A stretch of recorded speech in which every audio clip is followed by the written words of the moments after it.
Hi అండి. ఈరోజు మనం ఈ సమ్మర్లో మనకి ఎక్కువగా దొరికే చింత చిగురు పెసరపప్పు చేద్దాము.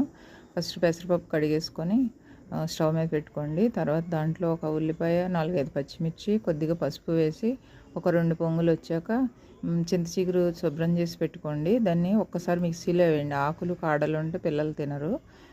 మిక్సీలో వేసుకొని ఆ మిక్సీలో వేసిన చింత చిగురు పొడి, తర్వాత కొద్దిగా చింతపండు, చాలా కొంచెం వేయండి టేస్ట్ కోసం అన్నమాట.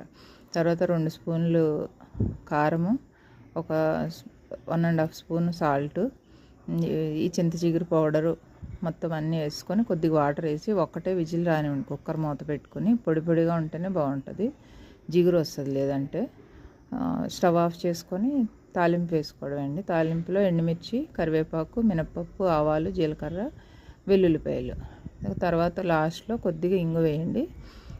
తాలింపు వేసుకుంటే పప్పు రెడీ అయిపోతుంది. చాలా టేస్ట్గా ఉంటుంది.